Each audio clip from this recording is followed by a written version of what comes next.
Hi, welcome to Matters of the Heart and Soul. I'm your host, Janie Charlo. Matters of the Heart and Soul is a podcast to raise awareness and awaken humanity to all that is within. We want to be a beacon of light on your life journey.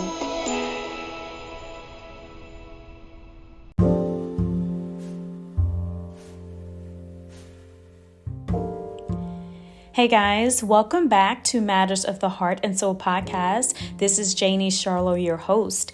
And next up on this podcast is called Return of the Sacred Womb, and I touch on divine femininity. I actually kind of go through a great article that kind of bridges spirituality with the womb of the woman.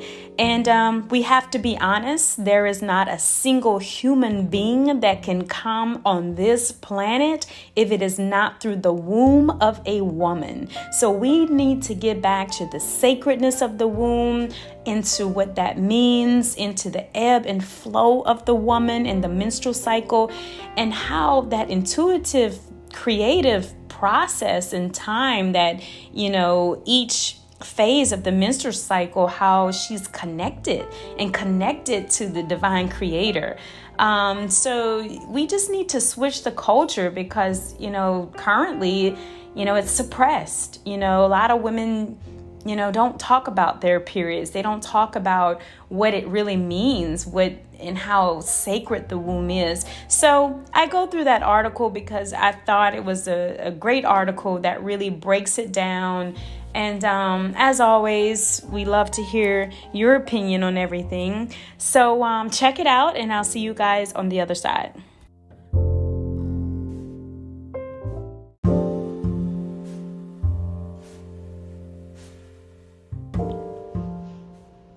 Hey guys, welcome back to Matters of the Heart and Soul podcast. This is your host, Janie Charlo. And on this episode, I would like to discuss an article. It is called Return of the Sacred Womb and Divine Femininity.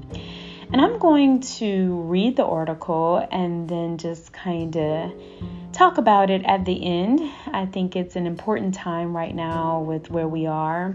We're seeing a lot of changes in the world around us. And I always believe going within gives us the most messages, and these messages are available to all of us. But this divine femininity and sacred womb has been a message that I have been getting spiritually. So I wanted to go ahead and read this article and then talk about it. So it is called Return of the Sacred Womb and Divine Femininity.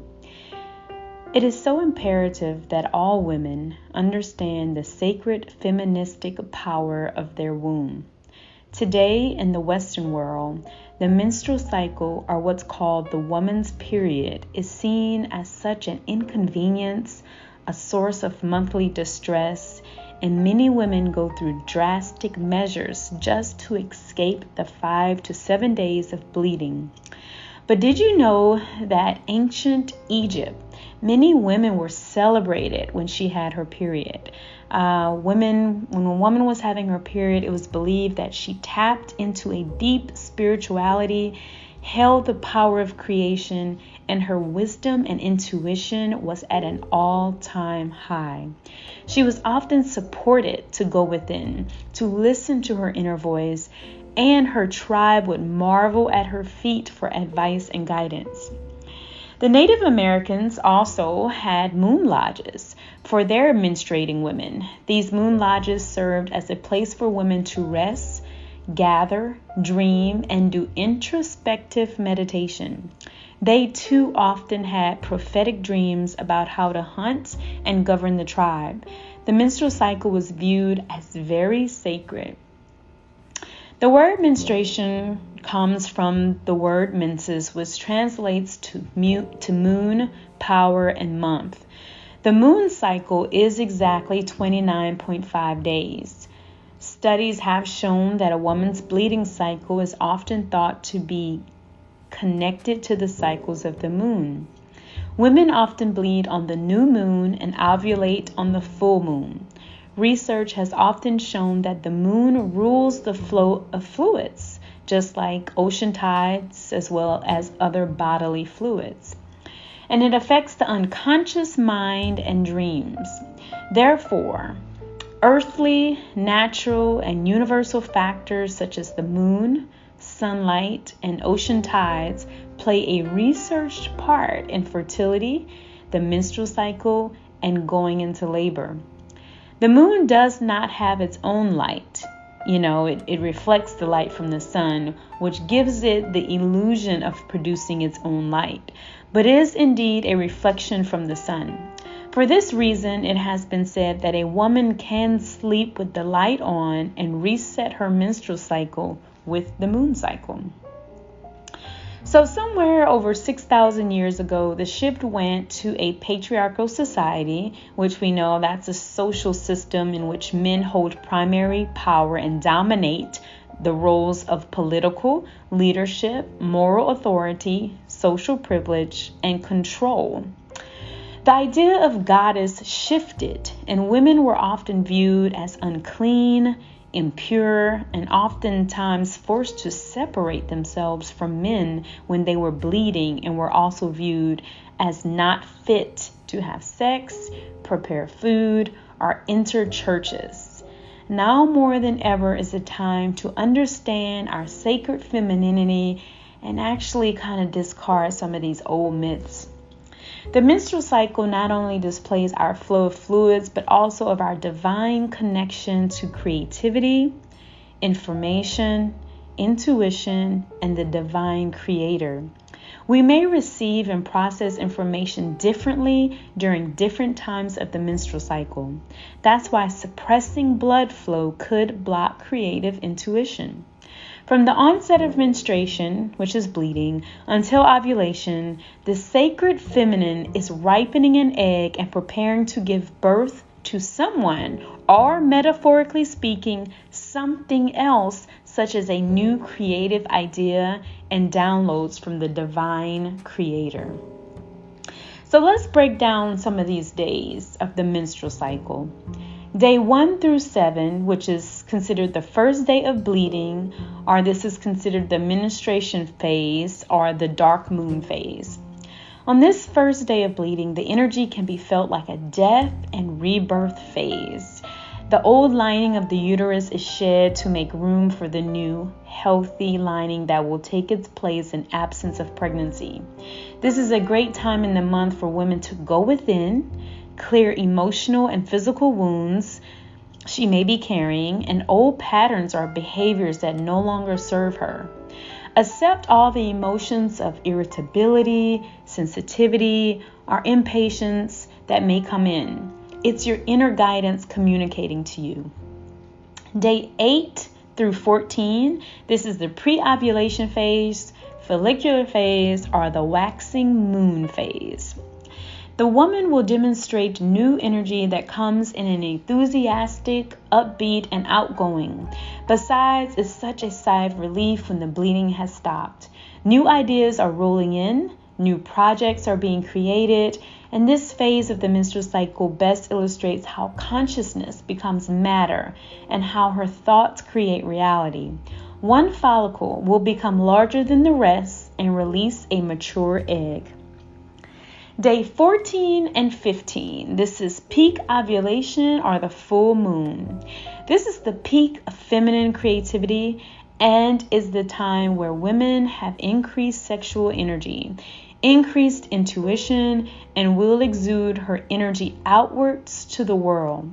Ovulation, or mid-cycle, is when a woman gets a surge of LH hormone, the luteinizing hormone, and FSH, the follicle stimulating hormone. We are naturally more receptive of others and to new ideas, or symbolically fertile. During this phase, sexual desire is highest and we secrete air pheromones that increase our sexual attractiveness to others. Verbal skills are heightened along with communication and collaboration. The mature egg is released, travels down the fallopian tubes towards the uterus. The lifespan of the egg is only about 24 hours. Unless it meets fertilization, during this time, it dies off. So, day 14 through 21. This is post-ovulation, the luteal phase, full moon. In this post-ovulation phase, women often go into a reflective time where she is evaluating her achievements for the month, which creations were achieved on the physical plane, and also deciding on what aspects of her life need to be adjusted or changed. She can be more task-oriented, wrapping up projects and being productive. From ovulation to the onset of the next menstruation is considered the luteal phase.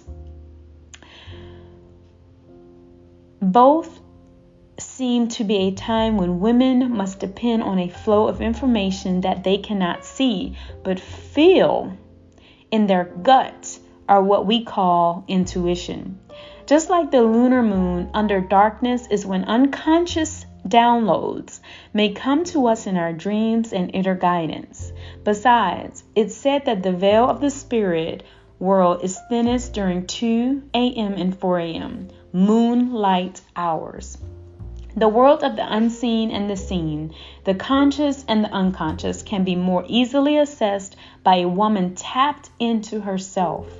Women are most aligned with their inner knowing and what isn't working in their lives during this time.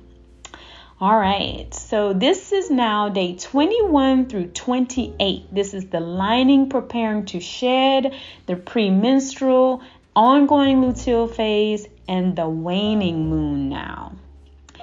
Energy seems to wane during this phase. Very naturally, women are in tuned emotionally with their lives during this time and are more apt to cry. However, we cannot toss up these emotions of just having PMS, guys.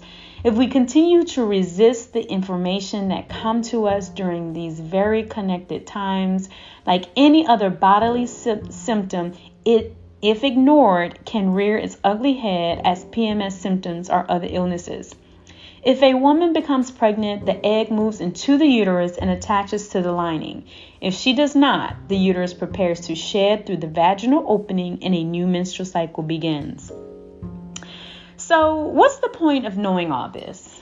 Well, current culture has conditioned women to suppress her natural cycle at the first sign of imbalance with synthetic hormones rather than educating on the divine sacredness of the menstrual cycle.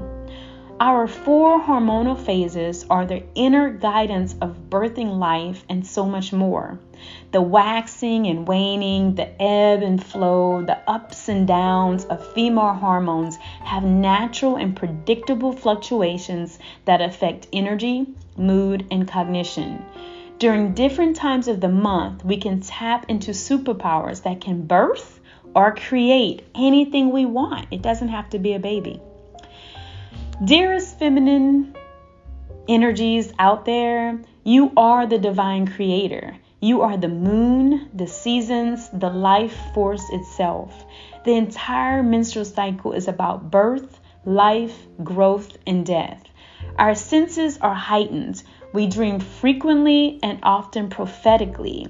Our energy can be focused inward or outward. We are intuitive. We have a natural cycle process of death and rebirth. We have to stop speaking disempowering words over our body during our menstrual cycle by not adopting the shame of moodiness, fatigue, cramping, or skin problems that come along with it. We cannot speak about our periods as a curse or with words of sarcasm. Learning to love our body daily and being in tune with our menstrual cycle is realizing how much of a sacred, charming, cyclic, and beautiful being the feminine energy and body is. By doing this, all humans, men and children, must do the same. It's only the natural order. So, I enjoyed reading that. It is a wonderful article, and it is so important that as divine feminine energies, we get connected with our body. We get connected with the ebb and flows, the ups and downs of our menstrual cycle. The menstrual cycle should not be viewed as something we can't speak about, something we can't love, something that we can't understand. It is actually a very connected time, a very sacred time, and we should view it as that. I would love to hear everyone's opinions about this. It is so important because, like the article says, when we get in tune with this natural order, all humans, men and children, have to get in order as well. And that was it for that article, and that is it for this episode. My name is Janie Charlo, and this has been another episode of Matters of the Heart and Soul podcast. We just finished reading an article entitled Return of the Sacred Womb, Divine Femininity. Guys, take care, stay in the love and light, especially now, and we will check you out at the next episode. Take care.